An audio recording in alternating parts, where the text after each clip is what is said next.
મહાપુરુષના વચનમાં વિશ્વાસ અને ગુરુ પરંપરાના અદ્ભુત પ્રસંગો સાંભળીએ પછી આત્મદ્રોક્ષ સ્વામી પાસેથી કે ગુણાતીત ગુરુવર્યોની પ્યોરિટી, એમની સાધુતા, એમની નમ્રતા, આજે આપણે મહાન સ્વામી મહારાજને જોઈએ છે. એમની સાધુતા, એમનું જીવન, એમનું 86 વર્ષનું જીવન છે, આમ ખુલ્લી કિતાબ જેવું. મોટા ભાગનો સમય એમણે પોતાના ગુરુની છત્રછાયામાં વિતાવ્યો, પ્રમુખ સ્વામી મહારાજની છત્રછાયામાં. પણ આપણને દેખાય કે મહાન સ્વામી મહારાજની સાધુતા એ વખતથી બધાના હૃદયની અંદર કેટલી સ્પર્શેલી હશે. આપણે બીજા બધાના શબ્દો તો બધા હમણાં કદાચ ન ગણીએ, પણ પ્રમુખ સ્વામી મહારાજ, સ્વામી બાપા તો કેવા હતા, કોઈના બહુ ખોટા ખોટા વખાણ ન કરે. એ સ્વામી બાપાની રીત હતી. પણ સ્વામીશ્રીએ 1968ની સાલમાં મુંબઈની અંદર જ્યારે યોગી બાપાએ પ્રમુખ સ્વામી મહારાજની જન્મ જયંતિ ઉજવવાનો નિર્ધાર કર્યો, 48મી જન્મ જયંતિ, તો સ્વામી બાપાની ઈચ્છા નહોતી જ્યારે પ્રમુખ સ્વામી મહારાજની કે યોગી બાપાની ઉપસ્થિતિમાં મારી જન્મ જયંતિ થોડી હોય. એટલે એ તો પોતે એવું આયોજન કર્યું કે એક જોડના સંતને લઈને પોતે પધરામણીનું આયોજન કરી દીધું કે મારે હાજર જ નથી રહેવું ને. પણ યોગી બાપાને ખબર પડેલી, યોગી બાપાએ પ્રમુખ સ્વામીને બોલાવ્યા અને કીધું કે તમારે હાજર રહેવાનું છે. એટલે પતી ગયો, હવે કંઈ બોલી શકે નહીં, આજ્ઞા થઈ ગઈ. સાંજની સભાની અંદર યોગી બાપાએ પ્રમુખ સ્વામી મહારાજનો અપરંપાર મહિમા ગાયો અને કીધું કે શાસ્ત્રીજી મહારાજનું જ સ્વરૂપ છે, રોમનોય ફેર નથી, અને પ્રમુખ સ્વામીની આજ્ઞામાં બધાએ રહેવું અને કે એમ કરવું, એ બધું સ્વામીએ કીધું. યોગી બાપાએ બહુ જ મહિમા એમનો ગાયો. પછી જ્યારે પ્રમુખ સ્વામી મહારાજ એ જ્યારે બોલ્યા ને, એના આશીર્વાદની અંદર, એટલે પ્રમુખ સ્વામી મહારાજે પોતાના પ્રવચનની અંદર એ વખતે પહેલાં તો એ વાત કરી કે યોગી બાપાની હાજરીમાં બને થયું, આ મને યોગ્ય નથી લાગ્યું, એટલે મારી વિનંતી છે કે આવું ફરી વખત ન થાય. એ બધી એમણે પોતે વાત કરી. પણ એ પ્રવચનની અંદર પ્રમુખ સ્વામીએ યોગી બાપાનો મહિમા ગાયો અને બીજા કોઈનો મહિમા ગાયો તો મહંત સ્વામીનો મહિમા ગાયો છે. હવે એ તો પ્રાસંગિક છે જ નહીં. આમ જુઓ તો યોગી બાપાની હાજરી છે, જન્મ જયંતિ પ્રમુખ સ્વામીની ઉજવાય છે અને સ્વામી મહિમા મહંત સ્વામીનો ગાય છે. એક મહંત સ્વામીની સાધુતા જોઈ અને એમના દર્શનથી શાંતિ થઈ જાય એવા એ પુરુષ છે. અને તમારા મુંબઈ મંડળના તો અહોભાગ્ય છે કે તમને આવા પુરુષની સેવા અને સમાગમનો લાભ મળ્યો છે. એવું સ્વામી યોગી બાપાના વખતની અંદર મહંત સ્વામીની સાધુતાનો મહિમા ગાય છે. અને ક્યાં સુધી 1968માં યોગી બાપા ગોંડલમાં હતા અને ગુરુ પૂનમનો ઉત્સવ આવ્યો. ગુરુ પૂનમનો ઉત્સવ બોચાસણ થવાનો હોય. યોગીજી મહારાજનું સ્વાસ્થ્ય એવું હતું એટલે યોગી બાપા હાજર રહી શકવાના નહોતા ગુરુ પૂનમના સમયે. એટલે યોગી બાપાએ પ્રમુખ સ્વામી મહારાજને અને મહંત સ્વામી મહારાજને એ બંનેને મોકલ્યા કે તમે મારા વતી ત્યાં જજો. અને સાથે યોગી બાપાએ કેવડાવ્યું કે મારી જગ્યાએ પ્રમુખ સ્વામીનું પૂજન કરજો, એમાં મારું પૂજન થઈ ગયું, એવું યોગી બાપાએ કેવડાવ્યું હતું. હવે બોચાસણમાં જ્યારે સમયાની અંદર પ્રમુખ સ્વામીના છેલ્લે પ્રવચન કે આશીર્વાદનો વારો આવ્યો, એ વખતે બહુ ભાવવાહી પ્રવચન સ્વામીએ કર્યું હતું. પણ એમાં છેલ્લે પ્રમુખ સ્વામી શું બોલ્યા ખબર છે? કે યોગી બાપાએ એવું કેવડાવ્યું છે કે મારી જગ્યાએ મહંત સ્વામીનું પૂજન કરજો. હવે આવું યોગી બાપાએ તો પ્રમુખ સ્વામીનું કેવડાવ્યું, પણ સ્વામીએ બધાએ જોઈ રહ્યા, મહંત સ્વામી જોઈ રહ્યા કે સ્વામી શું કહે છે, પણ સ્વામીએ આગ્રહ રાખ્યો અને ત્યાં સુધી આગ્રહ રાખ્યો કે સ્વામીએ પોતાની બાજુમાં મહંત સ્વામી મહારાજને બેસાડ્યા અને પોતાની સાથે એમનું ગુરુ પૂજન યોગી બાપાની જગ્યાએ કરાવડ્યું. તો પહેલેથી યોગી બાપા મહંત સ્વામીની સાધુતા, એનું જીવન એક કે એક ક્ષેત્રની અંદર નિષ્કામ, નિર્લોભ, નિસ્વાદ, નિર્માન, નિસ્નેહ, જે મહારાજે વચનામાં ગુણ માત્ર લખ્યા છે ને, એના બધાને મહંત સ્વામી મહારાજની અંદર દર્શન થતા છે, સાક્ષાત દર્શન થયા છે. હવે એ જ્યારે સાધુતાના ગુણો જોઈએ પછી વચનામાં શું કહે છે? હવે એવા સંતના વચનમાં દ્રઢ વિશ્વાસ કરવો. શાસ્ત્રીજી મહારાજ, યોગી બાપા, પ્રમુખ સ્વામી મહારાજ ને મહંત સ્વામી મહારાજ, એના વચનમાં અતિ દ્રઢ વિશ્વાસ કરવો ને એનું નામ નિશ્ચય કહીએ. સ્વામિનારાયણ ભગવાનના નિશ્ચય એમના થકી થાય અને પ્રગટ ગુરુના સ્વરૂપનો નિશ્ચય પણ એમના થકી થાય. તો એમણે નિશ્ચય આપણને કરાવ્યો. કેવી રીતે નિશ્ચય કરવો? તો મહારાજ કહે છે કે એને સાચા બોલા જાણવા. જ્યારે ગુણાતીતાનંદ સ્વામીના વખતની અંદર અભયસિંહજી દરબાર હતા એમણે સ્વામીને કીધું કે સ્વામી, મને બીજું બધું તો સમજાય છે, પણ આ તમે એમ કહો છો કે સ્વામિનારાયણ ભગવાન એ બધા અવતારોના અવતારી અને સર્વોપરી છે ને, એ વાત મને બરાબર આમ સમજાતી નથી અથવા તો મનાતી નથી. તો ગુણાતીતાનંદ સ્વામીએ કંઈ તર્ક વિતર્ક ન કર્યા. એમણે અભયસિંહ દરબારને એટલું જ કીધું કે અભયસિંહ, અમે 30 લક્ષણવાળા સાધુ છીએ કે નહીં એ મને કહો. એટલે અભયસિંહ કહે કે સ્વામી, એ બાબતમાં તો મને કોઈ શંકા નથી કે શાસ્ત્રની અંદર જેટલા કંઈ લક્ષણ કીધા છે એ બધા તમારામાં છે. તો ગુણાતીતાનંદ સ્વામી કહે કે 30 લક્ષણવાળા સાધુ હોય એ ખોટું બોલે? આ દુનિયામાં સજ્જન માણસ હોય એ પણ ખોટું બોલતો નથી, તો 30 લક્ષણવાળા સાધુ એ ખોટું બોલે? એ કહે ના ના બાપા, ખોટું ન બોલે. તો ગુણાતીતાનંદ સ્વામી કે બસ અમારા વચન એવું માનો કે શ્રીજી મહારાજ સર્વોપરી ભગવાન છે.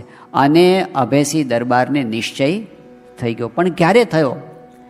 સંતની અંદર એમને એટલો વિશ્વાસ હતો ગુણાતીતાનંદ સ્વામીના વચનમાં. સ્વામીએ કીધું એટલે પરમ સત્ય, એનાથી પર બીજું કાંઈ નહીં. સારંગપુરના વાઘા ખાચર એ પોતે પૂર્વના મહાસંસ્કારી જીવ હતા. ગોપાળાનંદ સ્વામી, મુક્તાનંદ સ્વામીનો બહુ સમાગમ કર્યો હતો, સત્સંગની અંદર બહુ ઊંડા ઉતરેલા હતા.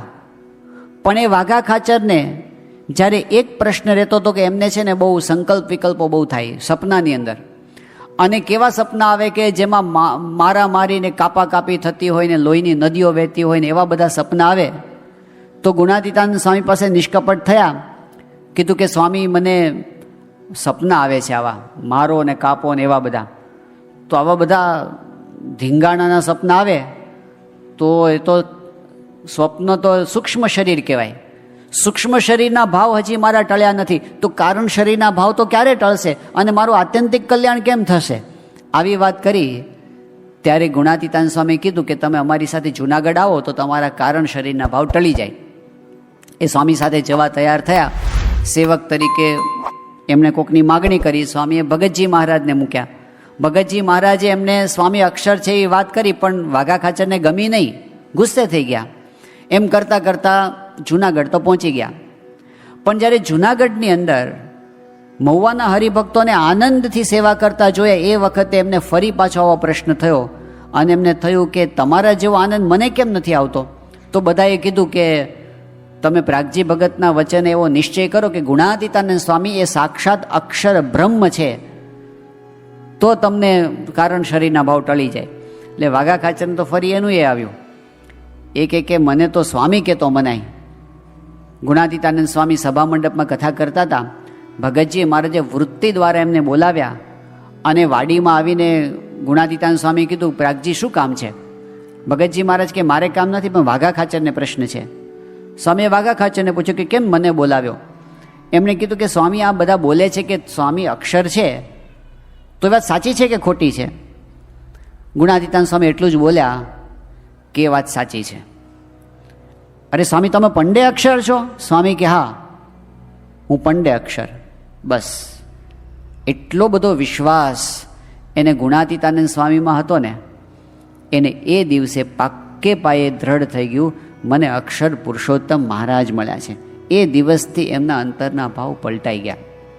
શાસ્ત્રીજી મહારાજ એમણે નંદાજીને નિશ્ચય કરાવ્યો આવી રીતે કે એમના વચનમાં એમને વિશ્વાસ આવી ગયો. શાસ્ત્રીજી મહારાજે પોતે આફ્રિકાના હરિભક્તો ઉપર એક પત્ર લખ્યો છે અને એ પત્રમાં હરિભક્તોને એવું જાણવું હતું કે ગુણાતીતાનંદ સ્વામી અક્ષર છે. એ વાત સંપ્રદાયના ઇતિહાસની અંદર જ્યાં જ્યાં પણ કહેવામાં આવી હોય તો એના પ્રમાણભૂત પુરાવા અમારે જોઈએ છે. એવું આફ્રિકાના હરિભક્તોએ વાત કરેલી, કારણ કે ત્યાં એ વખતે આફ્રિકાની અંદર સ્વામિનારાયણ સંપ્રદાયની જુદી જુદી શાખાઓના હરિભક્તો ભેગા થઈને કથા વાર્તા કરતા. એટલે આમાં બી ચર્ચાઓ થતી કે ગુણાતીતાનંદ સ્વામી અક્ષર છે એવી વાત વળી ક્યાં છે? તો શાસ્ત્રીજી મહારાજે એ પત્રની અંદર વરખેડાથી બધી વિગતો લખી છે. 1938નું આ પત્ર છે. અને છેલ્લે શાસ્ત્રીજી મહારાજે લખ્યું છે કે મને ખોટી વાત ગોઠવણી કરીને બીજાને સમજાવી સ્વાર્થ સાધવો એવું આવડતું નથી અને અસત્યમાં ઘણું પાપ છે. ભાગવતમાં કહ્યું છે કે ન અસત્યાત પરમ પાપમ. વળી પૃથ્વીએ કહ્યું છે કે બધા પાપી પુરુષોનો ભાર હું સહન કરી શકું છું, પણ અસત્ય બોલનારનો ભાર સહન કરી શકતી નથી. માટે મારે કોઈ પ્રકારે અસત્ય વાતમાં દુરાગ્રહ કરવો હોય નહીં. માટે ખાસ મારો વિશ્વાસ હોય ને મને સાચા બોલો, પ્રામાણિક પુરુષ હોઉં એમ માનતા હો તો ઉપરની વાત સાચી માની ખરા અંતઃકરણથી સ્વામી અનાદિ અક્ષર છે તે વાતની નિષ્ઠા કરશો. આપણા માટે બીજા કોઈ પુરાવા ન હોય ને, શાસ્ત્રીજી મહારાજનો એક વચન આપણા માટે પૂરતું છે. એક વચન, જે પુરુષ સત્ય માટે જીવ્યા છે. શાસ્ત્રીજી મહારાજ એમના જીવનમાં એક પણ વખત એમણે પોતે દંભ કરવા દીધો નથી, પોતે કર્યો નથી ને કોઈને કરવા દીધો નથી. એવા પુરુષ હતા અને સિદ્ધાંતની બાબતમાં અને સત્યની બાબતમાં ક્યારેય કોઈથી દબાયા નથી. એકદમ નાનપણમાં 14 વર્ષની ઉંમર હતી ત્યારે પણ આચાર્ય વિહારીલાલજી મહારાજને પણ સ્પષ્ટ જવાબ આપી શકે. ગોરધનભાઈ કોઠારીને પણ જેમ છે એમ કહી શકે. કોઈ બેચરભાઈ કોઠારીને પણ જેમ છે એમ કહી. એક જિંદગીભર કોઈથી દબાયા નથી. કોણ દબાય? કોણ? ગુણાતીતાનંદ સ્વામી કીધું, ઇન્દ્રિયારામ હોય દબાય, આત્મારામ હોય એ ન દબાય. એમને કોઈ લૌકિક સ્વાર્થ નહોતો, એમને કંઈ માન મોટપ જોતા નહોતા, અપમાનથી એ ગભરાતા નહોતા, મારી નાખે તો એનો ભય નહોતો એમને. એમણે જે વાત છે સત્ય માટે આખી જિંદગી જીવ્યા અને એમાં એમણે કીધું કે તમે મને સાચા બોલો, માણસ માનજો, જાઓ, બાકી બધું તમારું કામ થઈ જશે. શાસ્ત્રીજી મહારાજને સાચા માન્યા, એમને અક્ષર પુરુષોત્તમની નિષ્ઠા દ્રઢ થઈ. તો ગુણાતીત ગુરુ એ અક્ષર બ્રહ્મ છે. ગુણાતીતાનંદ સ્વામી એ નિષ્ઠા ગુરુના વચનથી થાય છે. એ વચન શ્રીજી મહારાજના વચનથી, ગુણાતીતાનંદ સ્વામીના વચનથી, ભગતજી મહારાજના વચનથી, શાસ્ત્રીજી મહારાજના વચનથી થાય. યોગી બાપા ગોંડલની અંદર વિરાજમાન હતા અને એ વખતે ગોવિંદસિંહજી ચુડાસમા, જે પોતે એક વખતના કલેક્ટર હતા અને સ્વામિનારાયણ સંપ્રદાય સાથે જ જોડાયેલા હતા, એમણે યોગીજી મહારાજના પ્રભાવનું દર્શન કરેલું, યોગી બાપાના ઐશ્વર્ય પ્રતાપનું દર્શન કરેલું. એટલે એમણે યોગી બાપાને વાત કરી કે યોગીજી મહારાજ, મને પ્રશ્ન એ છે કે તમારી વચન સિદ્ધિનું રહસ્ય શું છે? એ વખતે યોગી બાપાએ એમને કીધું કે અમારી વચન સિદ્ધિનું રહસ્ય એટલું જ છે કે અમે જિંદગીમાં ક્યારેય ખોટું બોલ્યા નથી. બીજી વાત એમને કરી કે અમે શ્રીજી મહારાજને એક ક્ષણ પણ વિસારતા નથી. એટલા માટે અમારામાં વચન સિદ્ધિનો તમને અનુભવ થાય છે. યોગી બાપા સ્પષ્ટપણે કહે છે, જિંદગીમાં ક્યારેય હું ખોટું બોલ્યો નથી. એ યોગી બાપાએ આપણને પ્રમુખ સ્વામી મહારાજની જેમ જેમ ઓળખાણ કરાવી, એમણે મહંત સ્વામી મહારાજની ઓળખાણ કરાવી, શાસ્ત્રીજી મહારાજને આપણને સ્વરૂપની ઓળખાણ કરાવી અને એમણે સિદ્ધાંતોની સ્પષ્ટતા આપણને કરી આપી. ગુણાતીત ગુરુ જે આપણને મળ્યા છે એ તત્વતઃ કોણ છે? ગુણો તો એમની અંદર અનંત છે, પણ એ ખરેખર કોણ છે એની વાત યોગી બાપાએ આપણને કરી છે. એમના શબ્દોમાં સાંભળીએ. 1966માં યોગી બાપા પોતે 1957માં યોગી બાપા સયાજીપુરામાં બિરાજમાન હતા અને એ વખતે યોગીજી મહારાજની પાસે હરિભક્તોએ એક ગોષ્ઠીમાં એક પ્રશ્ન આવ્યો હશે એટલે એની રજૂઆત કરી. પ્રશ્ન એવો હતો કે સત્પુરુષ માટે આપણે પ્રગટ બ્રહ્મ સ્વરૂપ એવો શબ્દ લખીએ છીએ તો એનો મતલબ શું થાય? પ્રગટ બ્રહ્મ સ્વરૂપનો અર્થ શું થાય?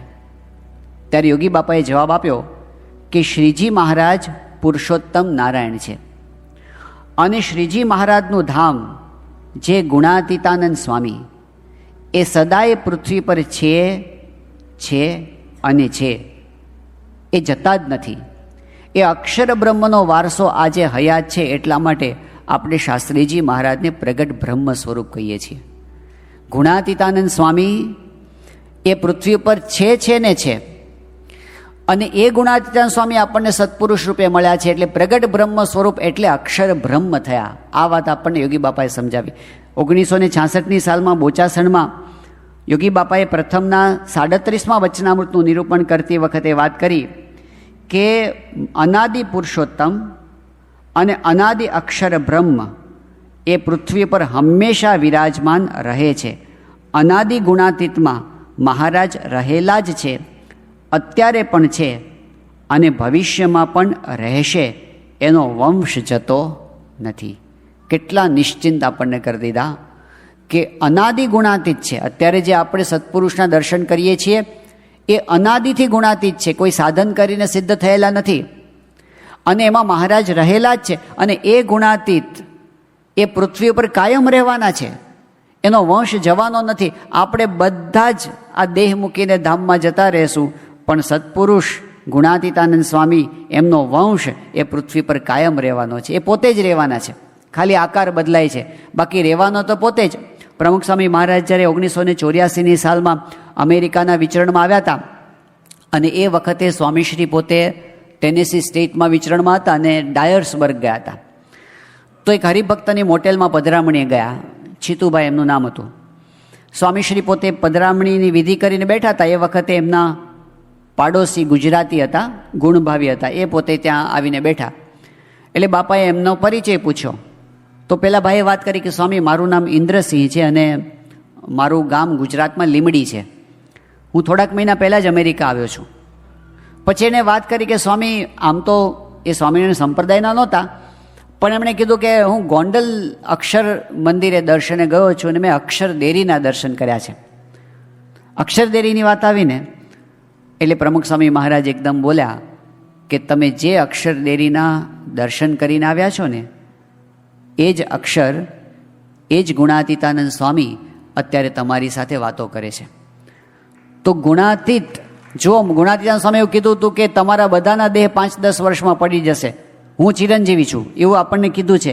ખરેખર એવું છે કે આપણા બધાના દેહ 5-10 વર્ષમાં પડી જશે, પણ એ ગુણાતીત આ પૃથ્વી પર છે. એટલે ગુણાતીતાનંદ સ્વામી એ જ પ્રમુખ સ્વામી મહારાજ છે, એ જ મહંત સ્વામી મહારાજ છે. મહંત સ્વામી મહારાજ જ્યારે 2017ની સાલમાં અમેરિકાના વિચરણમાં હતા, અને એ વખતે શિકાગોની અંદર ગુરુ પૂર્ણિમાનો દિવસ હતો. સવારના આશીર્વાદ સ્વામી આપતા હતા, એમાં સ્વામીએ વાત કરી કે આજે ગુરુ પૂનમનો દિવસ છે, અને આજે બધાને એવી ભાવના હોય કે આપણે ગુરુ પાસે જઈએ, ગુરુના દર્શન કરીએ, ગુરુની પૂજા કરીએ. પછી સ્વામી એવી વાત કરી કે ગુરુમાં જેવું દૈવત હોય, ગુરુમાં જેવું સામર્થ્ય હોય, એવો શિષ્યને એમાંથી લાભ થાય. પછી શું બોલ્યા કે આપણા ગુરુ એ તો અક્ષર છે, એટલે આપણને અક્ષરધામમાં લઈ જશે. ગુણાતીત ગુરુ પરંપરા એ અક્ષર બ્રહ્મની પરંપરા છે. 1995ની સાલમાં જ્યારે પ્રમુખ સ્વામી મહારાજ નાઇરોબીમાં હતા, અને એ વખતે શું થયું, સ્વામીશ્રી બપોરે આરામમાં જતા હતા, એવા સમયે વિવેક સાગર સ્વામી એક જૂના હરિભક્ત નવનીતભાઈ બ્રહ્મભટ્ટ એમને લઈને બાપાના ઓરડામાં ગયા.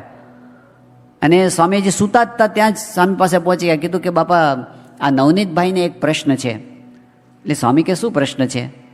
એ કે બાપા, એમને એ પ્રશ્ન છે કે મહારાજ સંત દ્વારા પૃથ્વી પર પ્રગટ રહે છે, એ સંત એ મુક્ત છે કે અક્ષર બ્રહ્મ છે? જેના દ્વારા પ્રગટ રહે છે સંત, એ કોણ છે? કોના દ્વારા મહારાજ પૃથ્વી પર પ્રગટ રહે છે? અક્ષર મુક્ત દ્વારા કે અક્ષર બ્રહ્મ દ્વારા? એટલે સ્વામી શરૂઆતમાં થોડી ગમત કરી. સ્વામી કહે કેમ, નવનીતભાઈ તો કવિ છે ને, સારા ભજનો બનાવે છે અને જ્ઞાની છે, અને એ કેમ ભૂલા પડ્યા? તો વિવેક સાગર સ્વામી કે બાપા એવું નથી, એમને છે ને આપના મુખે સાંભળવું છે. ત્યારે એ વખતે સ્વામીએ કીધું કે મહારાજ પોતે આ પૃથ્વી ઉપર અક્ષર બ્રહ્મ દ્વારા જ સદા પ્રગટ રહે છે. આ વચન એમને આપણને આપી દીધું. એટલે સત્પુરુષનું દર્શન એ અક્ષર પુરુષોત્તમ મહારાજનું દર્શન છે. આ એમના સ્વરૂપનો મહિમા થયો. એ સ્વરૂપનો મહિમા જ્યારે આપણે જાણીએ ત્યારે આપણને થઈ કેટલી મોટી પ્રાપ્તિ આપણને થઈ. અક્ષર બ્રહ્મ એમનો મહિમા જ્યારે આપણે વિચારીએ, મહંત સ્વામી મહારાજે ઘણી વખત આ વાત કરી છે કે આપણે એક બ્રહ્માંડની અંદર રહીએ છીએ.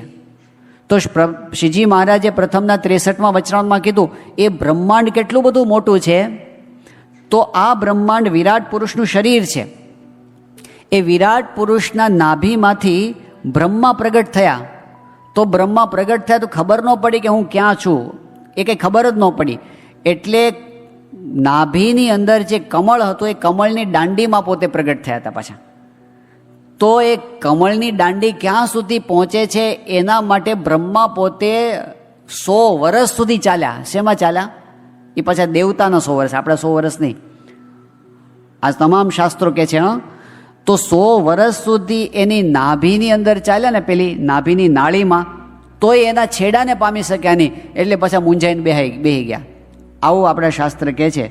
તો જેની નાભીના અંતને ન પામ્યા હોય બ્રહ્મા, હવે બ્રહ્માની સ્પીડ પાછી કીડી જેવી તો ના જ હોય. એ બ્રહ્માની સ્પીડ એ પાછી કેવી હોય, એની સ્પીડે ન પોગી શક્યા. તો આ બ્રહ્માંડનો પાર ન આવે એવા એક બ્રહ્માંડ નહીં, એવા અનંત બ્રહ્માંડ છે. અને એવા અનંત બ્રહ્માંડના રાજા છે ને, પ્રકૃતિ પુરુષ કહેવાય, મૂળ પુરુષ કહેવાય. અનંત બ્રહ્માંડોનો રાજા. અનંત બ્રહ્માંડો માયામાં લીન થઈ જાય અને એ માયા મૂળ પુરુષ પાસે મચ્છર જેવી કહેવાય. એવા તો એ મૂળ પુરુષનો મહિમા છે, પ્રકૃતિ પુરુષનો મહિમા છે. અને એવા એક પ્રકૃતિ પુરુષ, મૂળ પુરુષની વાત થઈ, પણ એવા અનંત મૂળ પુરુષો છે ને, એટલે અક્ષર મુક્તો, એ અક્ષર બ્રહ્મની પાસે કાંઈ ગણતરીમાં નથી. એટલો બધો અક્ષર બ્રહ્મનો મહિમા છે. અને એ અક્ષર બ્રહ્મ, હવે મહંત સ્વામી મહારાજ આગળની વાત કરે છે, અહીં સમજવા જેવું છે. અક્ષર બ્રહ્મ તો એક જ છે અનંતકોટી બ્રહ્માંડમાં, એ અનાદિના છે, એનાથી પર ખાલી સ્વામિનારાયણ ભગવાન છે, બીજું કોઈ નથી. એમના માટે એવું બોલ્યા કે અક્ષર બ્રહ્મ તો એક જ છે, પણ એ અક્ષર બ્રહ્મ કરતાં અનંત ગણા પર શ્રીજી મહારાજ છે. આ આપણી ઉપાસના છે. એ અક્ષર પુરુષોત્તમ મહારાજ આપણને સત્પુરુષ રૂપે પ્રગટ મળ્યા છે. એ એમના સ્વરૂપનો વારસો છે. આ સમજણ સાથે આપણે એમના દર્શન સમાગમ કરીએ. મહારાજે સારંગપુરના 5મા વચનામૃતમાં કીધું કે દર્શન બધા કરે છે તો બધાને એક સરખું ફળ થાય. મહારાજ કે ના, જેવા મહિમા સાથે દર્શન કરે ને એવું એને ફળ થાય, જેવા મહિમા સાથે સેવા કરે ને એવું એને ફળ થાય, ભક્તિ કરે પણ જેવા મહિમા સાથે ભક્તિ કરે એવું એને ફળ થાય. તો આ સત્પુરુષ જે પ્રગટ છે એ અક્ષર પુરુષોત્તમ મહારાજ મને મળ્યા છે એવા ભાવ સાથે આપણે દર્શન કરીએ, એનું ફળ એવું છે. પછી મહારાજે વાત કરી કે પ્રગટ સ્વરૂપની અંદર દ્રઢ નિષ્ઠા એ જ આત્યંતિક કલ્યાણ છે. કાર્યનું 7મું વચનામૃત. પછી મહારાજ કે એ સ્વરૂપની અંદર ડગમગાટ ન થાય, એ જ નિર્વિકલ્પ સમાધિ છે. ડગમગાટ એટલે કઈ રીતે? તો મહારાજે દ્રષ્ટાંત આપ્યું કે એક વખત આપણને ખબર પડી કે આ આંબો છે, પછી કદાચ આપણને શરીરમાં તાવ આવે તોય આંબો તો આંબો જ રહે, આંબો મટી ન જાય. આપણને ધંધામાં ખોટ જાય તો આંબાનું ઝાડ આંબાનું ઝાડ જ રહે, એ મટી ન જાય. એમ એક વખત ખબર પડી કે આ ભગવાનનું સ્વરૂપ છે, આ અક્ષર બ્રહ્મ સત્પુરુષ છે, પછી આપણને ધંધામાં ખોટ જાય તો એ ભગવાન ન મટી જાય, એ ભગવાન ભગવાન જ રહે. આપણું સત્સંગમાં અપમાન થાય તો એ નિષ્ઠા ડગી ન જાય. મહારાજ કે વજ્રની પૃથ્વીમાં વજ્રની ખીલ્લી ચોડી હોય ને એવી રીતે નિશ્ચય પાકો કરી દેવો. અને એમના કોઈ ચરિત્રની અંદર મોહ આપણને ન થાય. એ સામર્થ્ય ક્યારેક બતાવે, ક્યારેક ન બતાવે, પણ એમના સ્વરૂપને સમજીને એમની સાથે આપણે જોડાણ કરવું, હેત કરવું, આ વસ્તુ આખી બદલાઈ જાય છે. સાધારણ રીતે સત્પુરુષનું જીવન જ એવું અલૌકિક છે, એમનું કાર્ય જેવું અલૌકિક છે કે કોઈ પણ વ્યક્તિ એના સંપર્કમાં આવે એટલે અહોભાવ તો થાય જ, પણ નિષ્ઠાની વાત કંઈક જુદી છે.